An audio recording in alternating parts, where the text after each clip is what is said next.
goal tonight in the Little Apple as the Kansas State Wildcats, winners of 2 straight, host the #1 team in the country, the Big 12's best for the last 9 years, the Baylor Bears. Our Pepsi starting lineups for these two teams feature, again, a couple of All-American candidates in Lauren Cox and Kalani Brown, the best 1-2 punch in the front court, perhaps, in college women's basketball history. Kalani Brown, the reigning Big 12 Player of the Year. As for K-State, their 2 all-conference candidates are Kayla Goff at the point, one of the best point guards in the country, and then Peyton Williams, 6'4 junior, 2-sport star, down low for K-State. Brian Smoller, Missy Heydrich with you. The third member of our crew is Bridget Howard, who welcomes in and tells us a little bit about the freshman phenom Chrissy Carr for K-State. The Wildcats hopeful she can continue her recent play. Guys, K-State snapped their 11-game losing streak against Oklahoma in Norman on Sunday with help from freshman Chrissy Carr, who had 15 points in 19 minutes. Head coach Jeff Mitty believes that her successes come from being able to find that balance between being aggressive but also keeping that attacking mindset and just letting the game come to her more. Carr told me on Monday that her consistently has come from a lot of talks with her coaches and teammates, especially with Kayla Goff and Peyton Williams. Brian. All right, thank you. Chrissy Carr will, of course, be a big part of K-State's offensive threat today. When they wanted Oklahoma, they had 5 players in double figures. They'll need sort of that production today to have any chance against the #1 team in the land. Man-to-man defense by Baylor to open up. Here's Ranke who had the hot hand in Norman. Couldn't keep it going on that shot. And it's tracked down on the corner by the Bears. Kansas State's got to get some good balance scoring-wise. As you said, Brian, that's critical against Baylor. The other thing is you can't take bad shots and quick shots. That's almost as bad as a turnover. It's going to give Baylor extra possession, so you've got to have solid execution offensively. D.D. Richards, who's shown a little bit more offensive punch lately for the Bears, coming off 10 and 7 assists against TCU. Very unorthodox shot, but it goes. She's the defensive stopper, leads this team in steals in conference game, but she shoots a high percentage because she doesn't take a lot of shots. So they're going to give her opportunities. You pick your poison, who you're going to give scoring good looks to tonight. Richards is guarding Williams in the early going. That's to be a key matchup for both teams.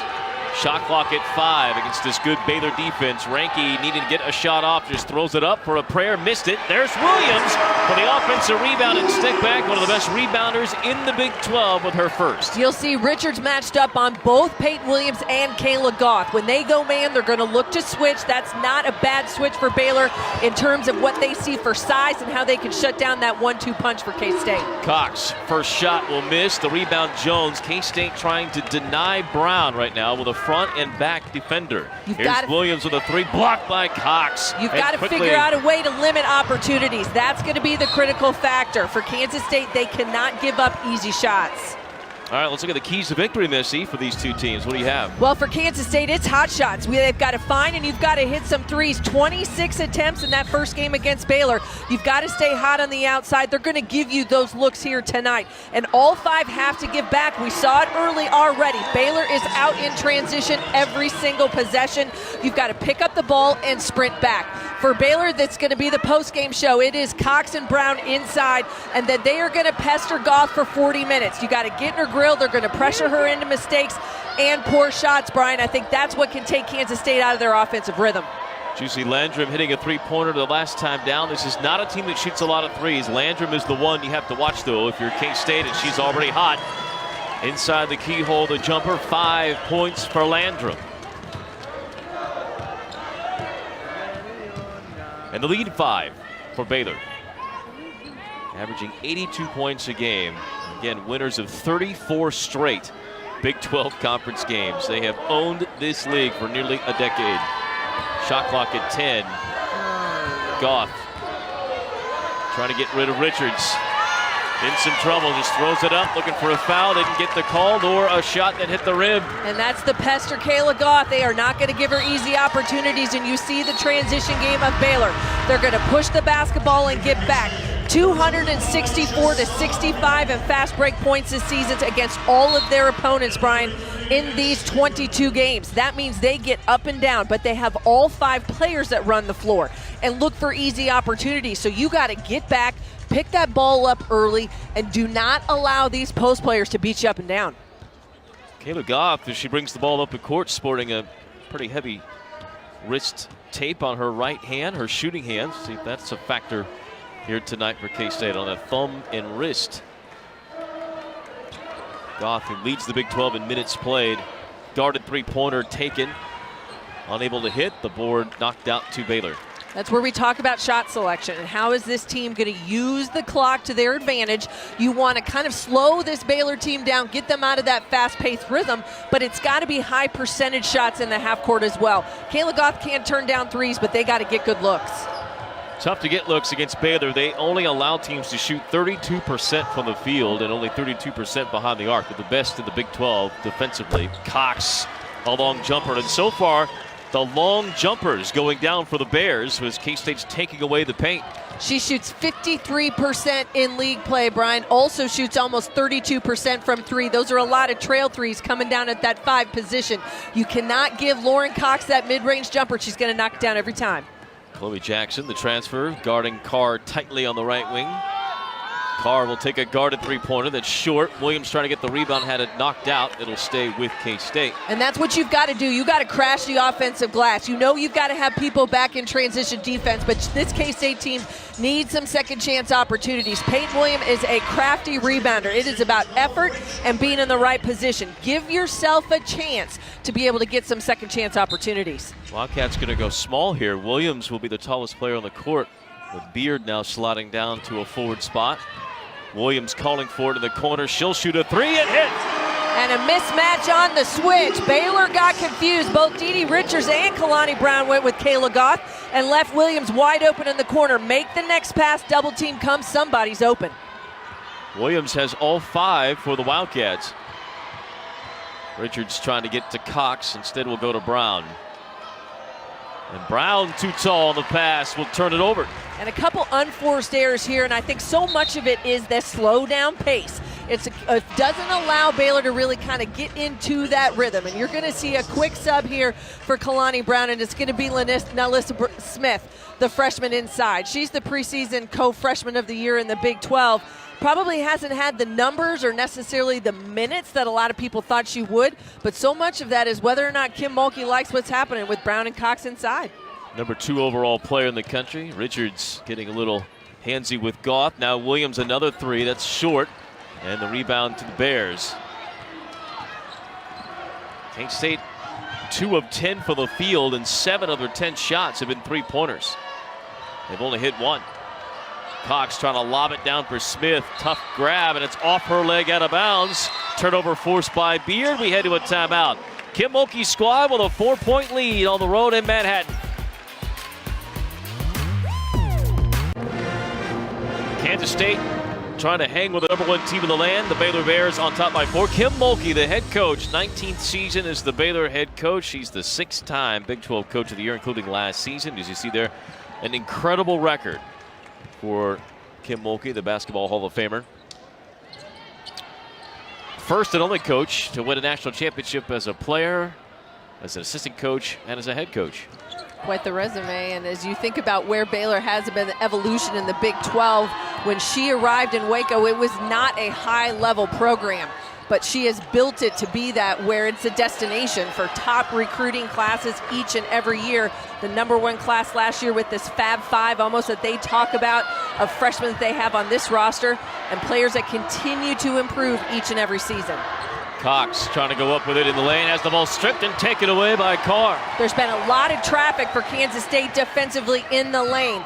Touches for Baylor have drawn a lot of attention. Now you've got to capitalize on those turnovers. 5 turnovers by Baylor here in the early going, and has led to an advantage, a series advantage for K-State in shots. Now a turnover leads to a run out the other way, and Smith fouled by Beard will get to the free throw line. And that's where Baylor is at their best, out in transition. Off the turnover, great defense and denial of Kayla Goff. She tried to go backdoor against Dee Richards, but there's just too much traffic. And you're going to see Chloe Jackson just snap that ball up, and then they are off to the races.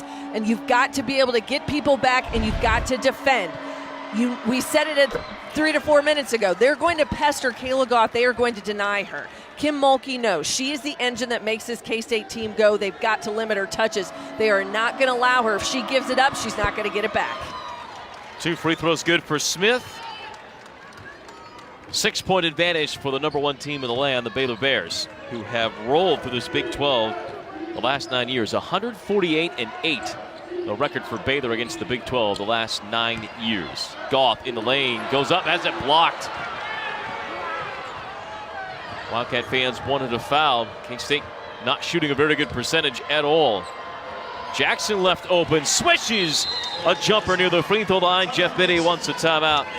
This Baylor team shares and distributes the basketball, Brian, averaging almost 24 assists in Big 12 play. It's about runouts, transition looks, and they make the next pass. Lauren Cox could have tried to go one-on-one against Peyton Williams, but she's got a wide-open Jackson at 15 feet. She gives it up. When you're efficient, you see the floor, you've got good spacing. That's when those assist numbers go up. They don't rely on the three-point shot. This is a field goal heavy team, and this Baylor squad right now running on all cylinders. You see the snapshot, if you will, of the Baylor Bears we talked about before. Those numbers in the middle we just mentioned before, and yes, well positioned to claim. We'll talk about the Big 12 at halftime, but you look at where they are at. Everyone wants to talk about Kansas over on the men's side, and rightfully so, but quietly, it's not 14 in a row, but Baylor, the way they're chugging along, it may soon very well be. Absolutely. It is a streak that no one has been able to touch yet so far. We have seen teams come close to give them opportunity to get a steal, a win here or there. But this Baylor squad is just so tough, both on the road and at home. They know how to win. Kim Mulkey has established that and instilled that in each and every one of her players up and down that roster. They don't give an inch. It doesn't matter during league play. They've won 43 of the last 48 games away from Waco, Texas. That's away or neutral. And now Williams, an offensive foul, will turn it over. And it's about making plays like that for Lauren Cox. She hasn't necessarily been involved offensively yet, but now you go up against Peyton Williams, who is one of the top two scorers for this K-State team.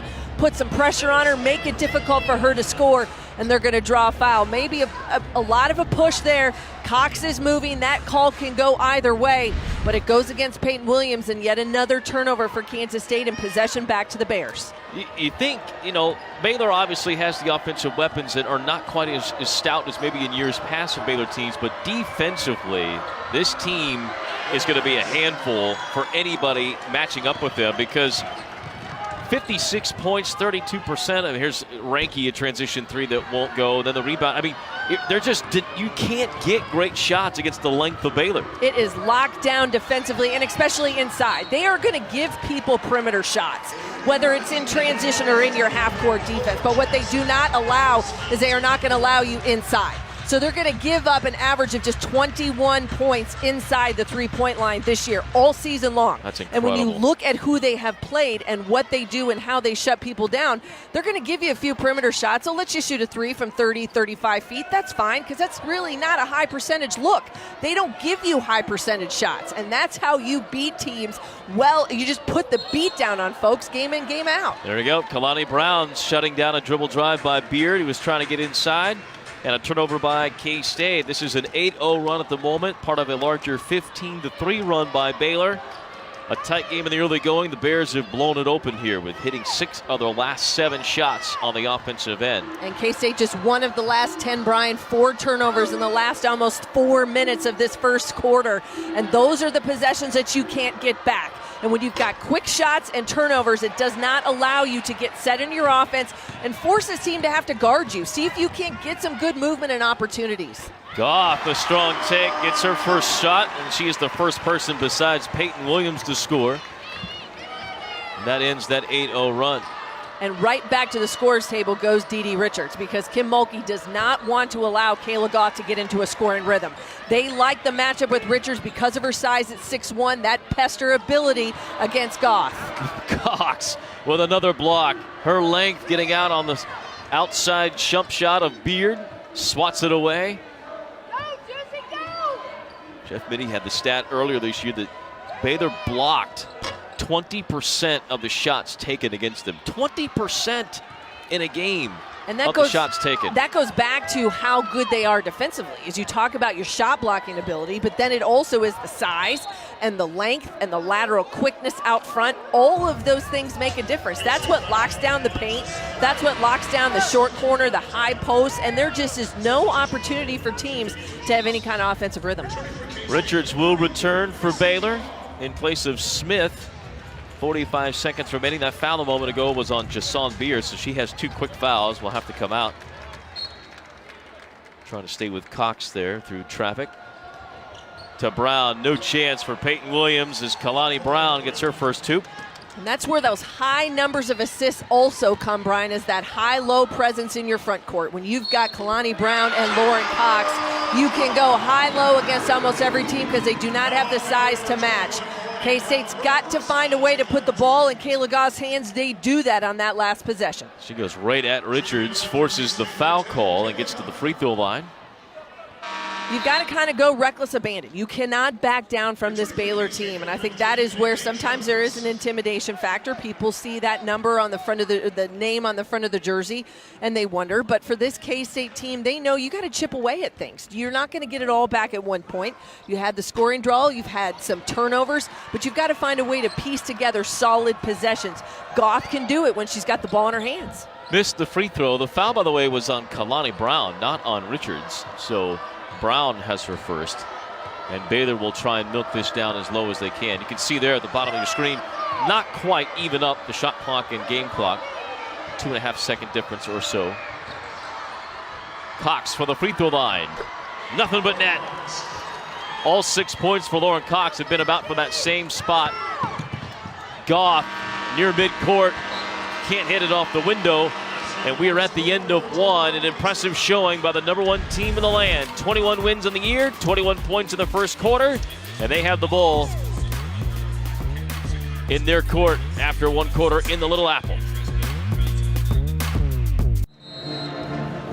Kansas State with a 21-9 deficit faced here in the second quarter, and they have had a tough time slowing down the Baylor Bears, Missy, who have dissected them the last couple of times. Already 8 assists in that first quarter for Baylor. They go 1-4 on the last possession, but a double team and Peyton Williams gets sucked in to Chloe Jackson and leaves Lauren Cox wide open at the top of the key. That 15-foot jumper, as you said, Brian, she has been there all day, 3 of 5 from the field. She's got 6 points in that first quarter. So many of them wide open looks, miscommunication, and defensive breakdowns. K-State's put themselves in a hole. Wildcats are giving Baylor that free throw line jumper all day, and they have taken them apart with a shooting percentage of the 60s. Goff, difficult shot over Richards, missed it, got the rebound, and then Richards fouls Williams as they fight for the loose ball. And that's what you got to do. You got to stay strong with that basketball. Go after the rebound, get yourself a second chance. Kaylee Jones gives Wildcats now an opportunity here on a reset on the shot clock underneath.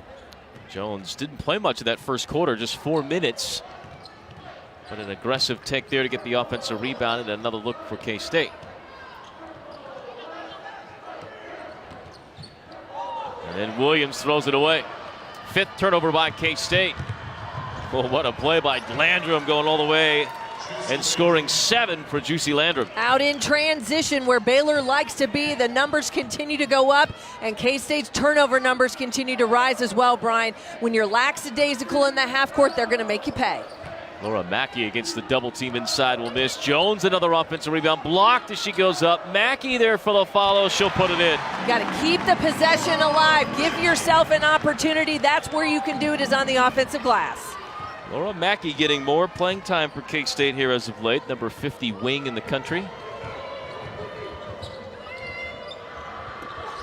Brown catching a bullet pass from Landrum right at the rim, and a foul on K-State's Kaylee Jones. One of the reasons why Kalani Brown is an All-American is she has got such good hands. She is able to catch almost anything that comes at her. 65% from the field in Big 12 play, and you think about where she is, top 10 in the nation in field goal percentage on the year.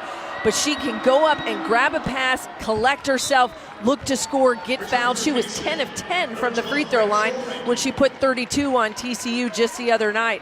And so much of that is her teammates putting her in a position where she can catch and score. That's one of the remarkable things about Brown, is she shoots her second free throw and misses. That's just her 8th miss out of 50 free throws in Big 12 play, around 85%. She's definitely not the Shaquille O'Neal mentality of where you want to foul her and put her at the line. That does not happen with Kalani Brown. An offensive illegal screen will be on Kaylee Jones, but Jones, a critical part of K-State now with 2 fouls. We go to Bridget Howard for more. Jones, a big part of what K-State wants to do tonight. That's right, Brian. And Kaylee Jones did not play the last time K-State faced off against Baylor, but Jeff Mitty said she's been a player that's an energy player for us and an offensive rebounding player, and we've seen that tonight. He said it'll be good to get her back because she's one of those when we're struggling shooting, she tends to get us those second and third chances. He said her physicality has to improve, though, because they're going to need good minutes from her, Brian. Well, that has been the case here early on. Now we'll face up against Brown. Jones through traffic, playing with those 2 fouls, but she's had 2 offensive rebounds in this quarter. Shot clock winding down. Ranke lets a long one go, and Cox away with the board. Brown again setting up deep.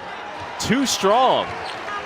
That's where she digs in, out in transition. It was a quick outlet pass from Cox, and they are looking for Brown. She will get up and down the floor and give herself some opportunities.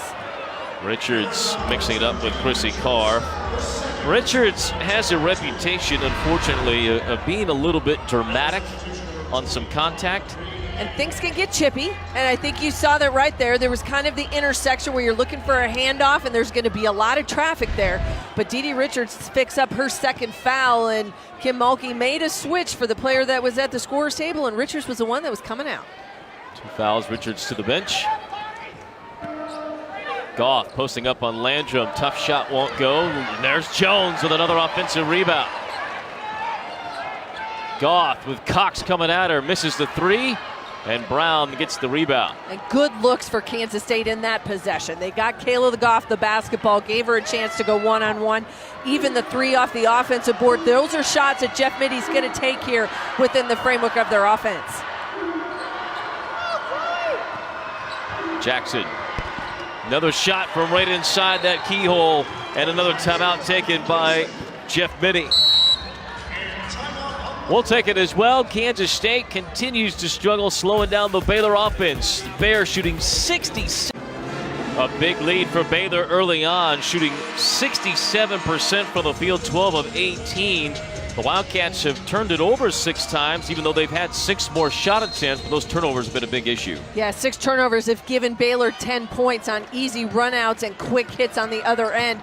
You've got to take better care of the basketball, but this defense by the Baylor Bears, it is quick, it is long, and it is physical. You've got to be able to handle that physicality. Wildcats have not had much in the way of a scoring punch, just 5 of 24 from the field. Williams trying to let go of a 3, cannot. The rebound, the Baylor Bears. Off the move and coming off that high screen. Peyton Williams gets a good look, but again, the Cats finding open shots, just not able to knock them down. Baylor has turned it over 6 times here in the first half now. That's their first of the second quarter. Carr trying to drive on the other freshman star post player, Queen Egbo, and she'll get called for the personal. Well, and that's where Carr has to go, is you're going to have to put it on the floor and look to create, not only for yourself, but for your teammates. They're not going to give you wide open standalone 3s. They do give up that perimeter look, and this Kansas State team so far has been 1 of 12 from behind the 3-point line. You've got to find other ways to get good shots. Beard. Little too sped up, turns it over. She had Cox one-on-one, was able to take her baseline, go hard to the right. Lauren Cox was trailing. Top shot blocker on this Baylor team. You know she's going to come from behind, but you can't give it back with a careless turnover.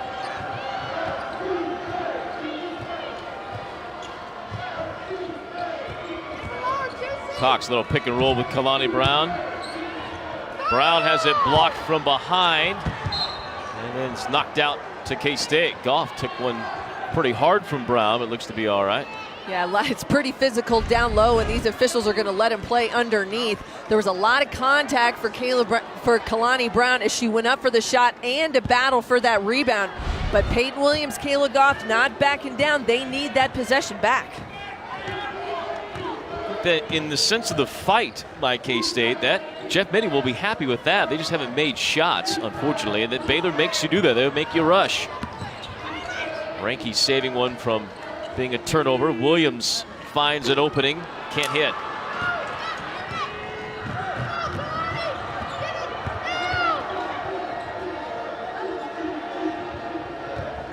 Jackson. This time the jumper doesn't go, and the rebound Beard in for Jones, able to tip it and corral it. Those are the possessions, though, that Kansas State likes defensively. Ranky able to hit a three. And give yourself an opportunity, go in the other direction. If you get a stop, you get a defensive rebound, that one and done mentality, you got to find open looks, and that's a good sign for this Kansas State offense. Well, at some point, you would think Baylor would not shoot 67% for the game if you're K-State.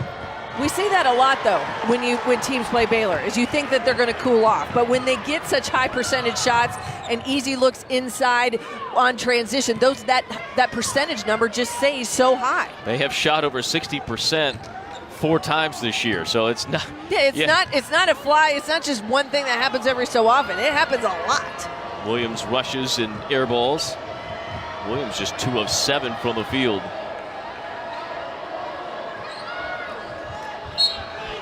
Foul on Egbo, and she'll get an and one. Limited minutes for the freshman. She's played in all 11 conference games, but a McDonald's All-American shows that strength and the ability to finish. And that high-low look, whether it's with Egbo, whether it's with Kalani Brown and Lauren Cox, it will always be there based on the offensive sets that this Baylor team runs. Kim Mulkey goes to it time and time again. No reason to go away because it is so successful. Egbo was the number 2 forward in the country, also a McDonald's All-American. She finishes off a 3-point play. Moon Urson is in now for the Longhorns. Another sharpshooter on the outside. There aren't many, but Urson along with Landrum both hovering at around 40% from the perimeter. Urson up near 50% on the season. Beard, tough shot up and in. One of the struggles for Lauren Cox is when there is a smaller player, more of that stretch for her to have to guard in the open floor off the dribble. If you can take advantage when she is out on the perimeter, that's a good thing for this Wildcat offense. Egbo tied up in the side. The arrow will be for the Baylor Bears, so Baylor will keep it.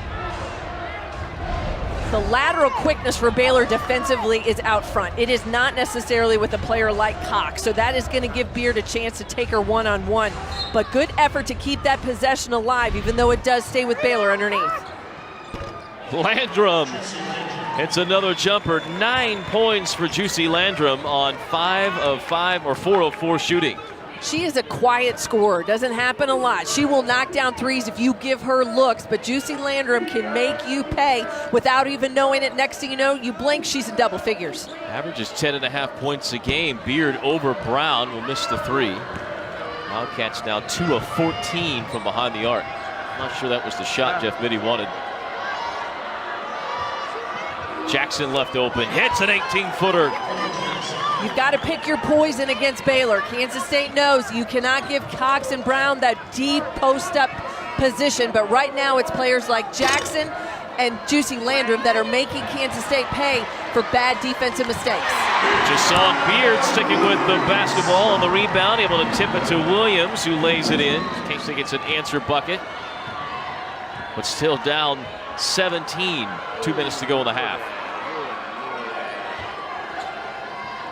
Another long jumper put up by Baylor. The amount of long twos that have gone down for Baylor in this game is quite substantial. You may look at the score, you think, oh, they're just killing K-State inside. That's not been the case. The Wildcats, for the most part, have forced Baylor into bad shots, those long jumpers. Goff answers with one of her own.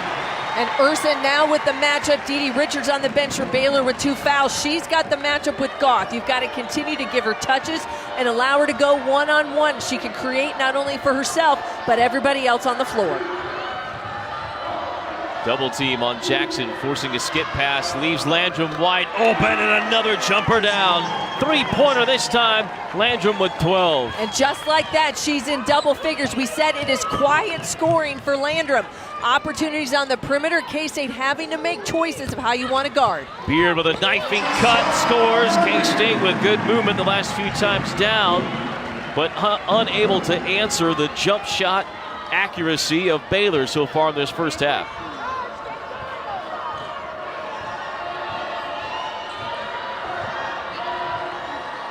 Cox beautifully run, lays it in. She's got 8. And it's the high-low look off that possession, and Chloe Jackson with great court vision out front. That experienced fifth-year transfer guard took the place of Alexis Morris, who left the program, and now you see her out defensively. She does it all out front. Beard has to get out of the way. Didn't want a third foul, and the shot rushed by Jackson will come off the rim.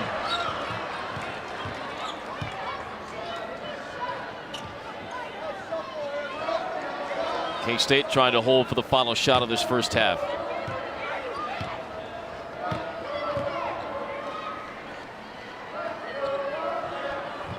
Under 10. Goff backing down Urson. Finds Williams. Trying to throw it up with the buzzer. Almost banked it in.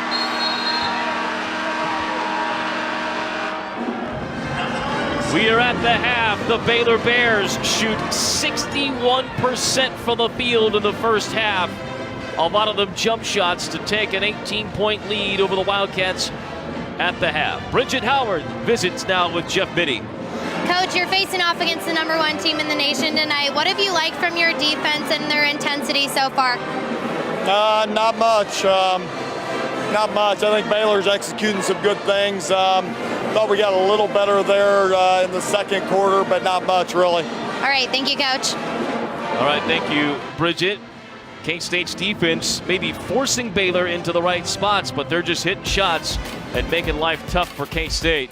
Basketball, famous among friends. And by Pepsi, proud beverage sponsor of the Wildcats for more than 40 years. Kansas State trying to find a way to rebound. You can see all those banners that hang in the ceiling, including the Big 12 championship back in 2008. But since 2010, the Baylor Bears have been the one wearing the crown, and they are not ready to give it up anytime soon. Winners of 8 straight Big 12 championships, nearing 300 wins overall as a program in the last 9 years. They've already won 20 games this year for the 19th straight season. They have blasted K-State in the first half. We'll see if they can keep it going in the second half. And the big thing for K-State, Jeff Biddy talking about his team, I'd imagine defensively they've got to make some sort of adjustment to get out on those shooters, but you can't forgive. You can't just forget about everybody inside or else you're going to get crushed in the paint. So much of it comes from rotation, as this team's got to be better about anticipation. You know they're going to make that next pass. Baylor shares the basketball. They average almost 24 assists per game in Big 12 play, so they're looking to make the next pass. So you've got to move on the pass, not on the catch.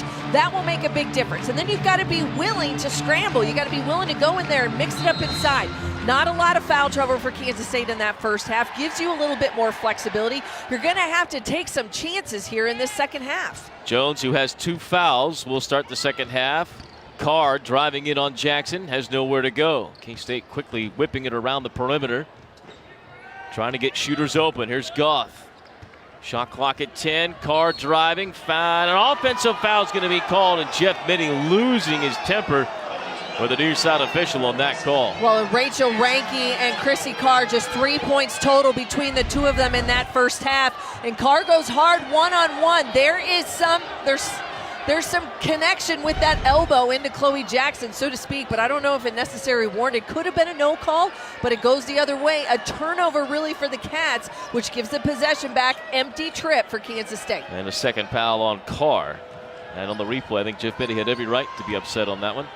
Landrum, tough jumper in the lane, won't go. Cox able to get the rebound away from the post players of K-State. And now Richards an offensive board. 2 offensive rebounds in this early possession here for Baylor. You see how they will pound the glass. K-State dominated by Baylor in their first matchup in Waco on the glass. Continues here tonight. Cox working her magic in the lane, slams it off the window and is in double figures. One-on-one, that's where she is so dangerous. You cannot allow her just simply to put her back to the basket and take it to the rim. Ranke down to the ground, looking to get a pass through. Goff with Richards right on her, unable to hit. And no one crashed in the offensive glass for Kansas State. Kaylee Jones comes in late, but K-State's got to be willing to take some chances on the offensive boards. Jones recovers to knock it away from Kalani Brown.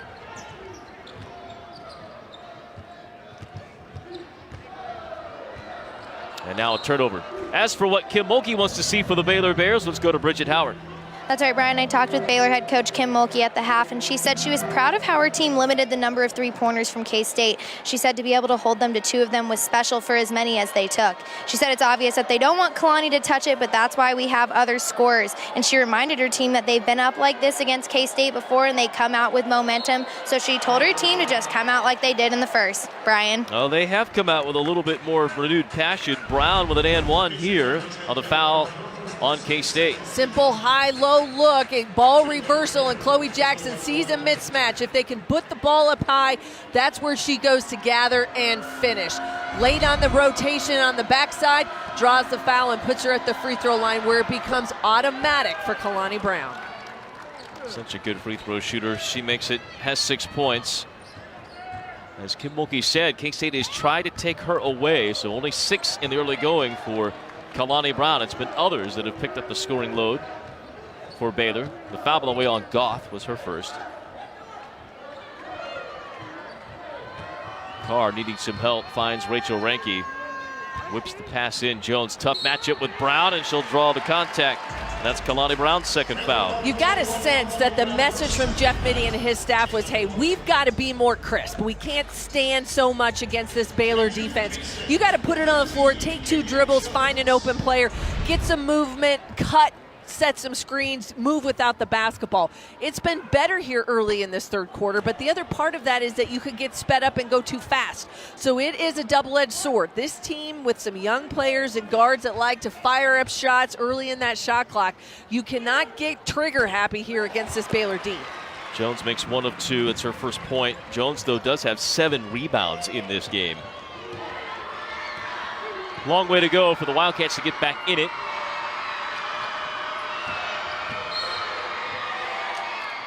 And Richards selling the contact out high. Peyton Williams will get her second. One-on-one opportunities for Lauren Cox, and that's where it's difficult for Peyton Williams. She knows she's got to make a decision. Undersized, but has the ability to stay in front with her lateral quickness. Ball out of bounds will be to K-State. Let's go to Bridget Howard with more on what Missy was just talking about. Doing the other things and being more crisp on offense. Bridget? That's right, Brian. Coach Mittie has emphasized to his team this year that they really need to do those other things better than just shoot. He said the last couple of games we've seen them do more with better passes, better cuts to the basket, and better activity. They were more involved off the ball against OU, and he said, I've been preaching to them all year that if they put themselves in that position, they'll find themselves with better opportunities on the ball if they just do those things. Brian? Speaks right to what Missy was talking about.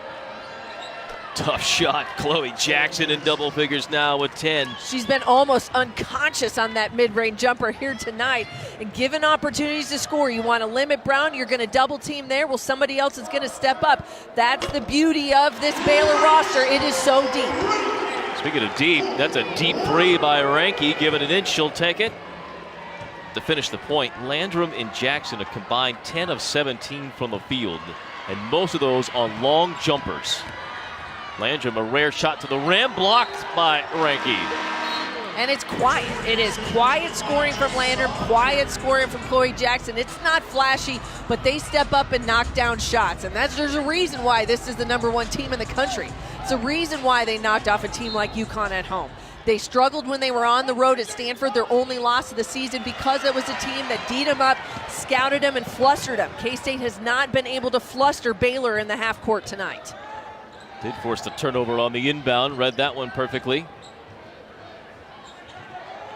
Turnover number probably a little higher than what Kim Mulkey would have liked here today. Richards, what a recovery to block the shot of Kayla Goff. So long and athletic out on the perimeter. That's why the matchup with Goff has been key for Baylor tonight. Limit her opportunities, and when they get beat, they got a chance to block it. Jackson and Landrum, with Brown and Cox being taken away by K-State. Landrum and Jackson are torching them. Cox and Brown had 29 points and 19 boards combined, 45% of the scoring when these two teams matched up in Waco. That is not the case tonight. Instead, it's the guard play that has been detrimental to Kansas State's opportunity to give themselves a chance tonight. And they can't say that a lot this year for Baylor. And that's no knock on Landrum and Jackson. They just haven't been needed, but they are putting on a show tonight. Landrum, tough, take to the basket. A beautiful move to lay it in. So good in the open floor. It comes just off a random loose ball that they go out and collect. A 50-50 possession easily goes the other direction. This team loves to get out in transition. They make you pay for mistakes. Back cut. Beard couldn't quite handle the pass. It was open.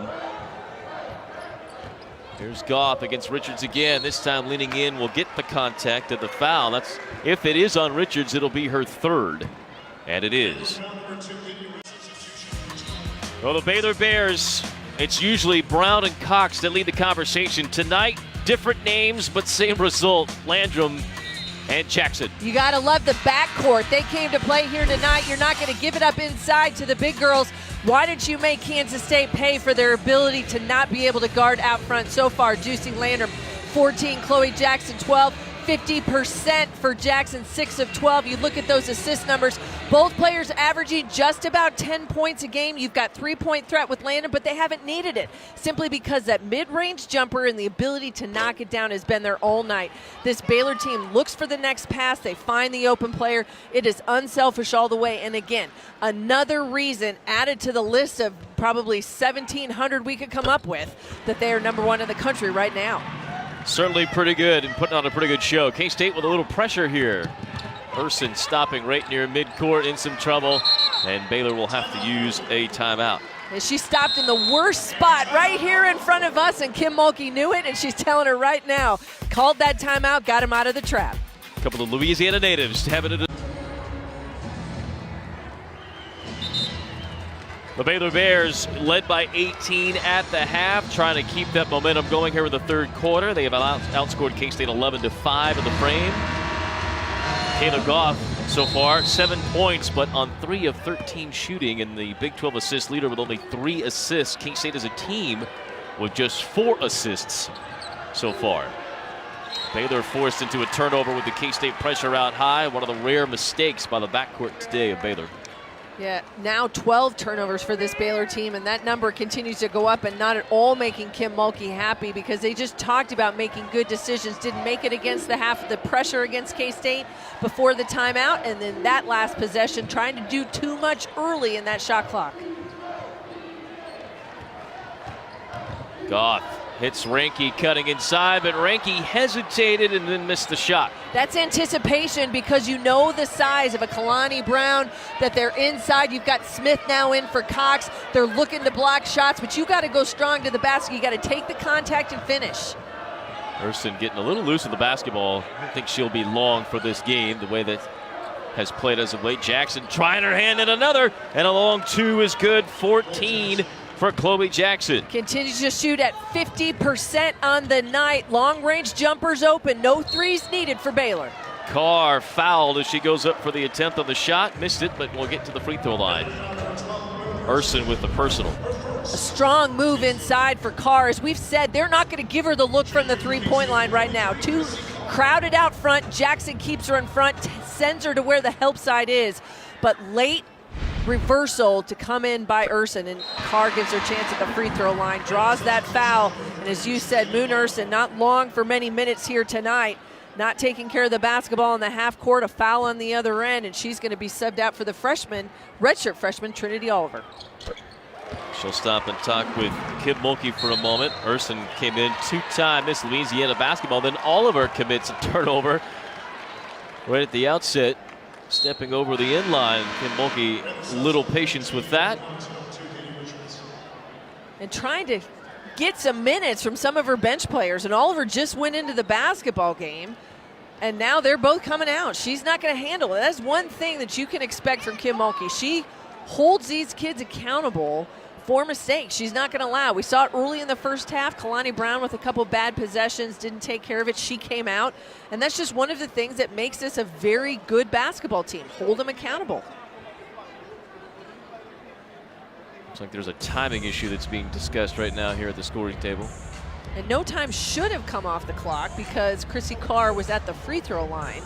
And then they had the miscue on the inbounds underneath there. So now the ball goes back to Kansas State, full shot clock, out of bounds underneath. I think they were making sure that no time came off the clock on that play by Baylor, and it sounded like it did not. Goff in the lane, has to get out of there.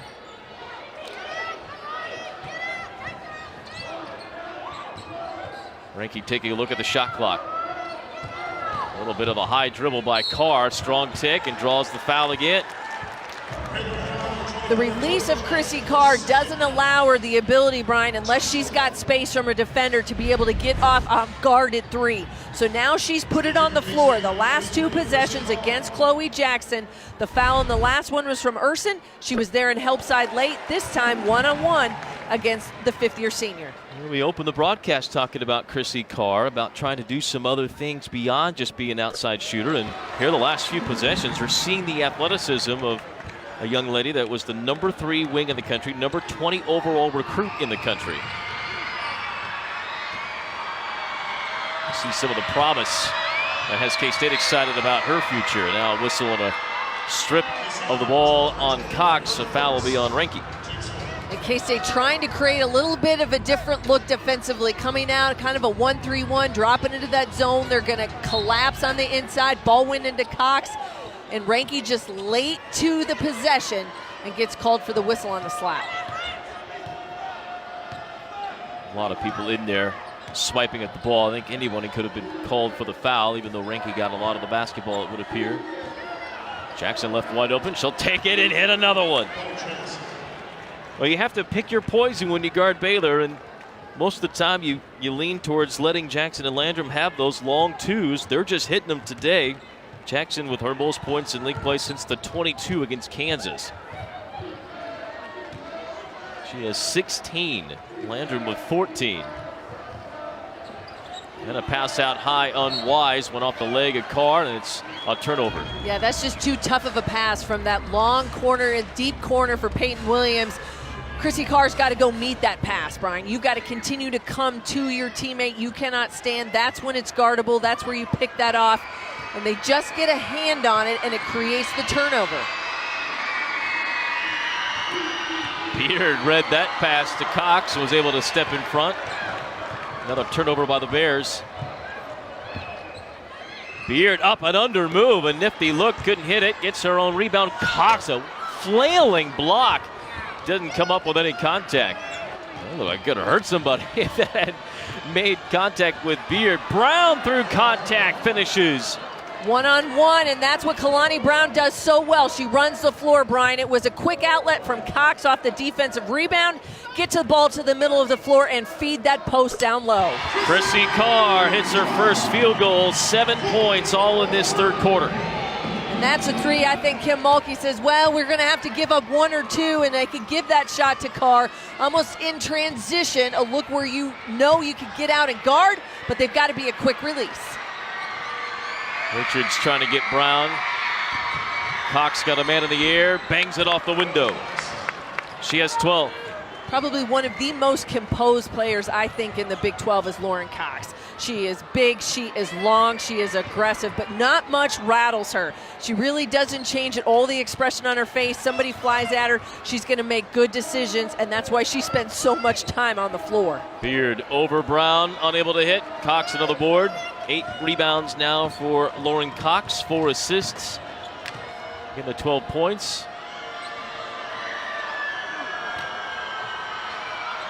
Jackson finally missing one. Jackson and Landrum had just been pummeling K-State from that long range. Difficult shot for Goff. Williams trying to get the rebound, knocked out by Kalani Brown. 35 seconds or so left in the third quarter. And the struggles continue for Kayla Goff, just 7 points, 3 of 14 from the floor. But we said it at the very top, Brian, that this was going to be possession after possession where Baylor had to fluster Kayla Goff. They had to pester her. They could not give her open looks. They had to be up in her grill. They had to be physical, and that has been one of the key factors for limiting this K-State team to just 34 points here so far in this ballgame. In some respects, the Wildcats have had what they wanted. Carr on the inbound trying to hit a quick three, unable to connect. I mean, you hit 23 shots from your stars. You've limited Baylor to a jump shooting team. Just those two things just didn't work out, right? You're not hitting the shots at the offensive end, and Baylor's hitting theirs. Yeah, the numbers just don't add up. I mean, sooner or later, it is a very simple ballgame. It's about who makes shots. and Kansas State not able to find the bottom of the net, and Baylor doing it at an incredible clip, still 63% for the ball game. They've shot as high as 68 in a game this year. Cox with a great finish, right lane line, and the third quarter will end with Baylor stretching out their lead. A 21-12 third quarter has the Bears up 27 heading to the fourth. A little bit of talk after the Monday night reveal of the top 16 seeds. The Baylor was a little frustrated that they weren't given maybe more of leniency as far as the region, who was in the region, where they were being placed.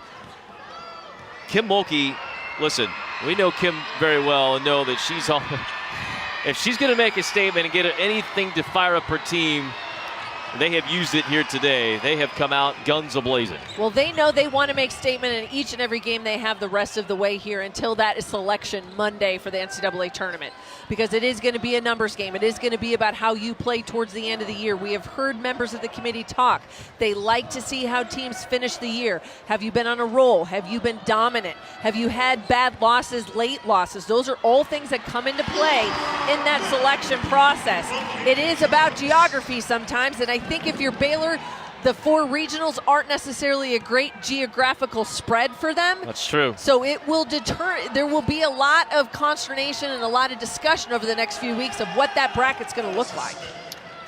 And there really is. I mean, Chicago, I suppose, would be the closest for Baylor if we're looking at the postseason regional favorable side. But even that's, like, what, 15 hours away from Waco? Traditionally, there's usually been a quote-unquote kind of southeast-esque type location, whether that's in Oklahoma City or a Dallas, or maybe you go over to, you know, like a Little Rock or something Memphis, like that, yep. or Memphis. But when you're talking about Greensboro, North Carolina, Chicago, Albany, and then you go out west, there really isn't a lot of good geographical options.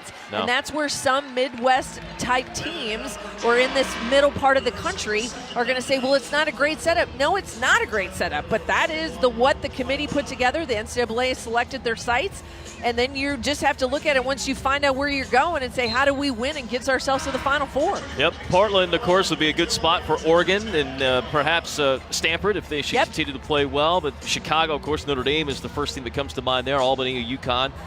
Perhaps Iowa State was put into the, according to the 16 reveal, that is where they would have an Iowa State. But again, there is a lot of basketball left to be played. That is not necessarily set in stone.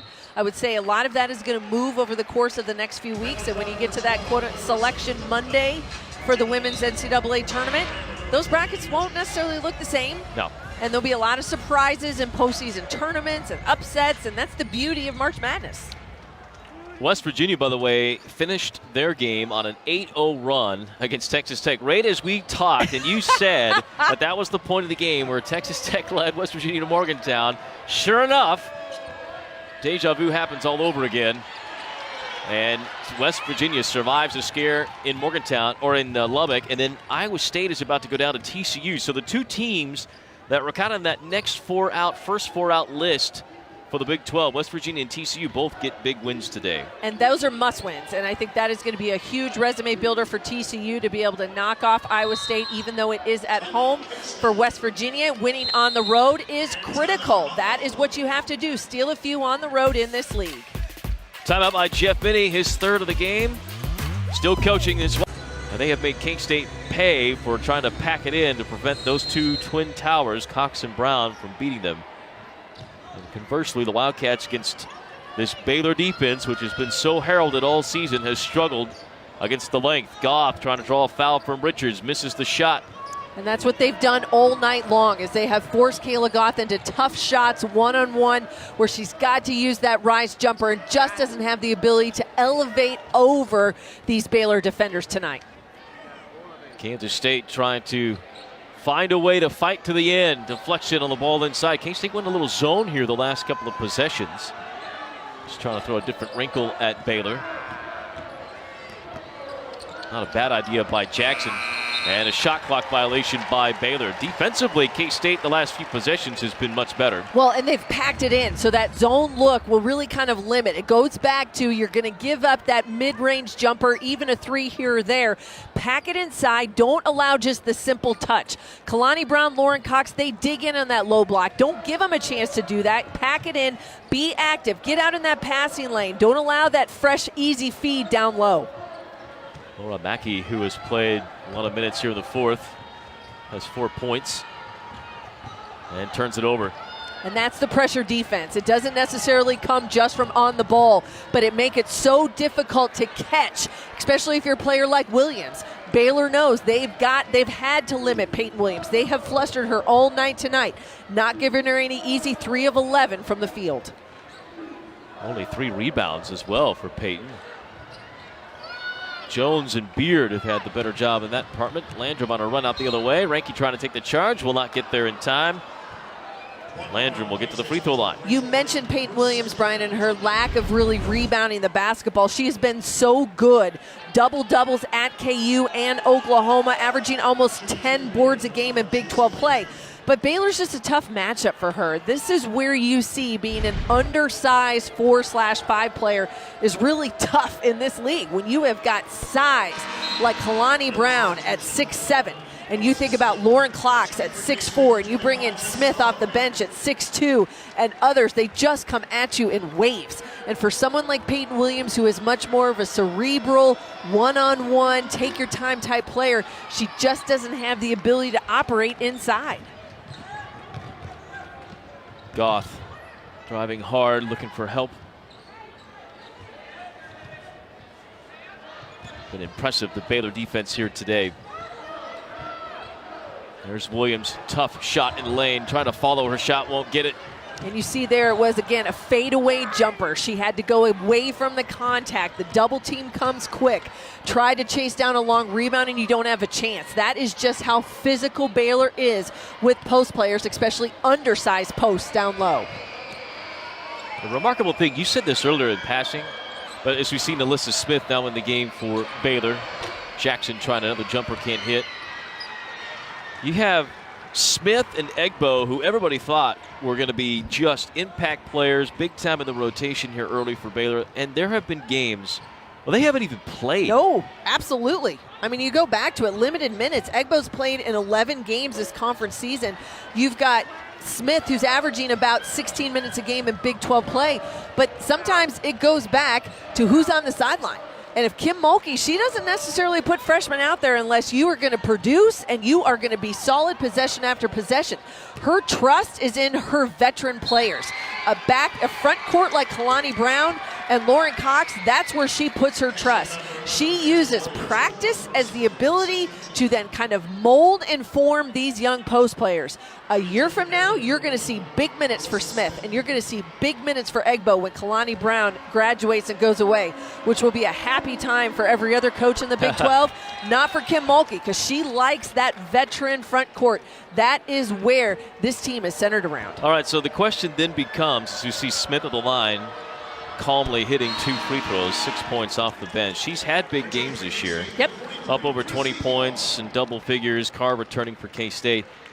I like to call that flashes of greatness. Yeah, so let's talk about, so because Baylor, listen, they've had these great teams. They have not been able to break through and get that national championship run. The runs have been ending in the Sweet 16. Is this a team that finally can break through? Is this deserving of the talk in Waco, which we heard coming into today, that this may be one of Kim Mulkey's best teams ever? I don't know if it is necessarily one of the best teams ever. This is a team that obviously has put themselves in a position to be talked about on the national scale of a contender for the national title. Part of the reason why I think this isn't necessarily one of the very best that they've had in her run in Waco is the fact that they don't necessarily put 5 players on the floor at every position that can score at will. A player like Dee Richards is not necessarily in this lineup time and time again playing big minutes because of her scoring ability. She's in there because of her athleticism, her ability to rebound and defend. She leads this team in steals. She does a lot of other things. However, to compete for a national title and play on that stage in a Final Four, to get yourself there, you've got to have prolific scores at every position. It is difficult to play a player like Smith as a freshman out at that 3 position. They don't necessarily match up. So some of this is going to be about the matchup that they will incur to get themselves maybe to the Final Four, who you see in the Sweet 16 or an Elite 8. Yeah, defense. It'll be interesting because defensively, I think this is one of the best teams Absolutely. she's ever had. And I think so much of that comes from players like Richards, and you can put Smith in and she can be an asset defensively. Chloe Jackson is just so solid out front. But again, sometimes it does come down to neutralizing a post game and then having prolific scores at other positions. Who can come in and find that balance? You get into the NCAA tournament, you might need 6 players all in double figures. I don't know if that's on this roster, and can they get that on a consistent basis in the tournament? Yeah, that's a fair point. Now, the game that they lost this year, so you may wonder, as we have talked about Baylor for much of the night, how they even lost a game. The game that they lost was at Stanford. It was a low-scoring game, and no Lauren Cox for Baylor in that game. She is a diabetic, and so at times has had issues with that. That's prevented her from playing game. It was the case in that contest. So with her on the court, in some respects, she becomes a big part of this factor because she's an impact player defensively and on the offensive end. So much runs through her. And playing a team like Stanford is kind of unlike playing a lot of other teams around the country. Teams you probably don't see in the Big 12, and a great play right there by Peyton Williams to follow her own shot. But to play a team like Stanford is very different because they run set after set after set on the offensive end, and they will slow it down. They do not turn the basketball over. Therefore, Baylor did not get a lot of runs. As you said, it was a low-scoring game. Tempo was on Stanford's side. You kind of limit those touches. Kalani Brown was kind of a non-factor. They really limited. So they have the ability to match up at every position. And Tara Vanderveer put together a fantastic game plan. Almost every possession is mapped out for Stanford. And they don't make a lot of mistakes. Carr rushes a 3, unable to hit. Oh, great feed to Smith. Just couldn't quite hang on to it. And the ball will trickle out of bounds. And now both teams begin to empty the bench, so to speak. We'll see Honesty Scott Grayson come in for the first time, along with Akira DaCosta, another freshman, the #1 overall pick, if you will, of the high school rank, with the NFL draft on the horizon. #1 overall recruit, first-team All-American, one of 5 finalists for the National Player of the Year. She, like the others, hasn't played much this season. No, and it is loaded. It's a loaded 5 freshmen that came in as a #1 recruiting class for Kim Mulkey. And again, as we see, what they do is that they mold these young players and give them that time to battle against some of the top talent in practice.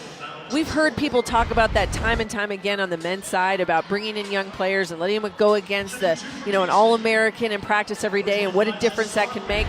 Ladies and gentlemen, it absolutely is applicable in the women's game, especially when you've got the kind of talent that Baylor has on its roster. And we've seen people like Jeff Mitty do that. Bill Finley does that at Iowa State. Just simply molding young talent, giving them time in practice to understand, get their feet under them. When they become a sophomore or a junior, that's when they make their splash onto the stage in the Big 12. Ashley Ray is going to come in. Beard will have one more coming up. Beard makes both, has 6 points off the bench. Young players now for Kansas State getting some minutes here, and these are going to be good learning opportunities, especially defensively. How do you keep this very active and quick Baylor offense in front of you? Don't give up those long-range jumpers. Pack it inside. You got to stay with the defensive philosophy that they've had all game long. Costa trying to keep Beard from getting the steal will reach out and foul, and that'll send us to the other end for free throws, so we're not going to go quietly if we're going to see this game come to an end. Baylor's going to win it. I guess that was an offensive foul, so no free throws. Baylor will win this game. They will get to 22-1, 35th straight Big 12 win. Bears have a couple of home games coming up after this. Carr with an and-one chance. We've seen Chrissy Carr tonight be willing to put it on the floor, Brian, and look to create, not only for herself, but opportunities when she can to go one-on-one and get to the rim. You got to go downhill. You got to force action. This has not been a game that is going to allow you to stand still out on the perimeter. A better kind of evolution, so to speak, game in, game out, that we're seeing kind of the growth pattern of this young freshman.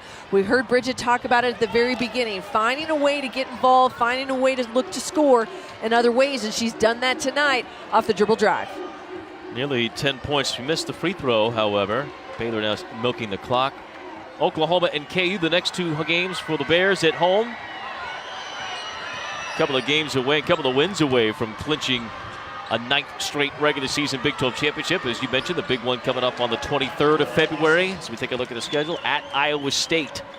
Yeah, you kind of bounce ahead now with 2 home games there for Baylor. And then, as you said, at Iowa State on the 23rd, you've got Texas that comes back to their house on February 25th, and then rounding out the schedule that way. But those are going to be matchups where this Baylor team, again, continues to want to look to make that statement.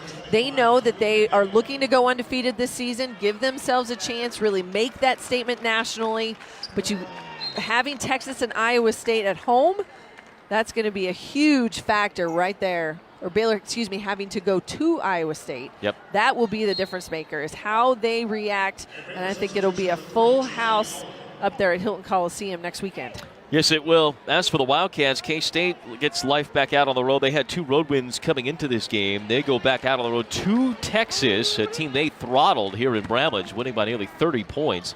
And then they go to TCU again, who won tonight at home against Iowa State. It is fighting for their postseason lives. You look at that Texas matchup for Kansas State, a team, as you said, that they just beat up here at Bramlage by knocking down perimeter shots and really playing solid defense. They flustered Texas, did not allow the Longhorns to have any kind of offensive rhythm. It was not a good showing, even though they battled to get out of Stillwater with a win last night for Texas. But I would think that this Longhorn team is going to have to be a little bit more polished. I didn't feel like that was a polished Texas team we saw here at Bramlage a few weeks ago. I feel like they are looking and headed towards that direction, but it's not quite there. And I think Karen Aston probably having some frustration this season because that team has had high turnovers, low shooting percentages, and when you put those things together, that is not a good combination when you have a hot shooting team like K-State. If they can knock down shots early, that really gives the Cats confidence. Yeah, they never really seemed to they did initially recover from Higgs going down with an injury, but now that we've hit Big 12 play, seemingly has been more of a problem than before. Just that one player away, just not consistent every night from the Texas Longhorns. And she's just a playmaker, not only a scorer, but such a playmaker out front that gave them the ability to do so many different things out on the floor. Whether it was off the dribble drive penetration, setting up teammates, you had to honor her 3-point shot. It just limits you of what they can do offensively, and they haven't had a real, I think, solid replacement. That's where, if you're Karen Aston, you say, okay, I could go to this person and take the place of LaShawn Higgs. They haven't had that, and it shows in conference play. Kansas State to the free throw line. The Wildcats will have some work to do to try and get over 50 points. Going back to Baylor and the defense that they've played this year, K-State has shot 25% from the field in this game.